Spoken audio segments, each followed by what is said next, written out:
Hello everybody, welcome to Ringside with Roy, and today I'm introducing to you the Future Champs Chronicles. Yeah, this is a series that I've developed that I'm thinking about all the time, which is basically profiling up and coming fighters who I don't only think are going to become world champions, but I think are going to become superstars of the sport. I'm talking Canelo Alvarez, Terence Crawford, Dimitri Bivol, Tyson Fury, Anthony Joshua, that type of magnitude. You know, even Floyd Mayweather and Manny Pacquiao type of legacies. And today, the first installment, I'm going to be talking about a guy called Cayden Griffiths. Cayden Griffiths is 19 years old. He's fighting out of Indio, California, by way of Arizona. He is pretty spectacular. For 19 years old, he's 7-0. He's signed with Golden Boy. He's had an amazing amateur career where he was California state champion 5 times over. He's a junior Olympic gold medalist. And I've watched some sparring footage of his. I've watched some fight footage of his. Just some highlights. And I've also looked at him working the bag, and this guy's a special talent. I think sometimes you can just tell not only by the physique and the power, but it's more just the way they carry themselves when boxing, and also just the way they put punches together. I mean, up, down, body to head. He is working angles like I've not seen someone of his age do in a long time, and it's pretty spectacular. So I'm excited about this talent. Let me tell you a little bit more. So he is trained by the Diaz brothers. That's Joel and Antonio, boxers themselves in their prime. Antonio was a world champion before. I think Joel Diaz actually lost to my countryman Philip Holiday in Johannesburg back in the 90s for I think the IBF lightweight championship, if I'm not mistaken. Now, I couldn't think of a better team to train a young fighter. I mean, these guys were instrumental in the careers of fighters like Timothy Bradley, Israel Madrimov, Bekete Miletuziev, if I've pronounced that correctly. Sorry if I've butchered it. I'm trying to think who else they've trained. Lucas Matisse, the Machine, the mean Machine, or the Mechanic, shall I say.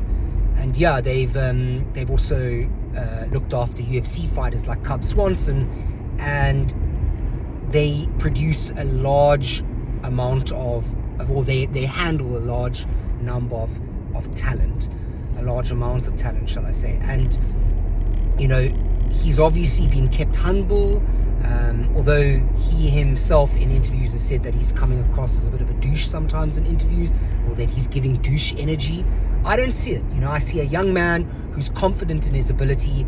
You know, he's 7-0. His last outing was the first time he went the distance with a fighter. He's only been doing 6-rounders and 4-rounders. But before the seventh fight, he had a perfect KO record. And, you know, with the amateur pedigree that he has, I think I saw on BoxRec that he has a loss to Kermel Motton, who I also want to do a feature on. I've said it before, I'll say it again. That guy is also looking like a generational talent, someone that our kids will be talking about if the stars are aligned and they do take advantage of the talent that they've been given. But yeah, I think Cayden Griffiths is, you know, he's got all the tools at his disposal to become a megastar. He's got the looks, he's got the skills, and you know, he's got personality. You know, he's not like a wet fish. You know, he's whatever the hell that is. He's actually got charisma, and I imagine he'll sell fights. So they're building him up slowly but surely. I mean, as I said, he's 19 years old. By his mid-20s, I'd expect him to be a champion. He's fighting in the welterweight division, although his last few fights, I think he came over by 2 or 3 pounds. He's a big guy, so we could see him at 154 pretty easily. and then maybe go up to 160 and beyond, depending on how he grows, because he's still young.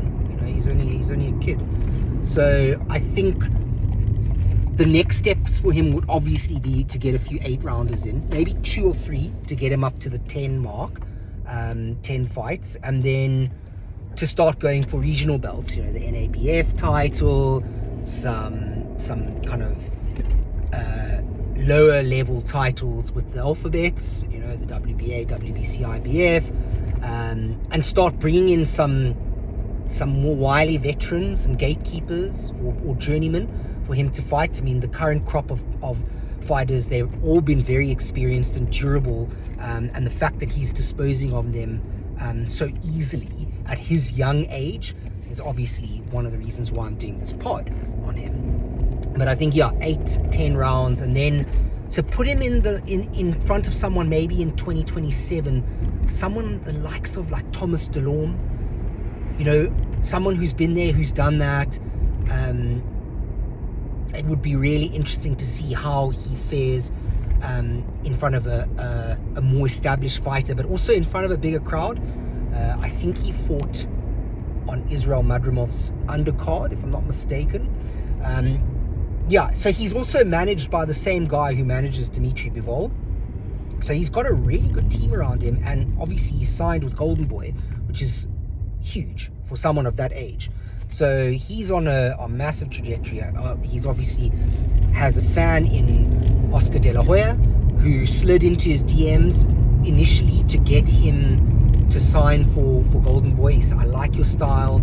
I know what it's like to be young, good looking, and have serious amounts of talent. And I want you to fight under the Golden Boy banner. So yeah, it's yet to be seen, but keep an eye on Cayden Griffiths. I think you're going to be very, very entertained through his career, and I think you're really going to, if you watch this and in a few years time you remember this podcast, you're going to remember, wow, ringside with Roy, he had it right. This guy is a future champ, and he's not even a future champ, he's going to be a future superstar. So let me know what you think in the comments. Like the video if you like what I'm saying, and subscribe for more. There will be a series, as I said. I'm going to do a few episodes like this, and look forward to doing some more and sharing some more uncut gems with you. So yeah, anyway, have a lovely Saturday further. Speak to you soon.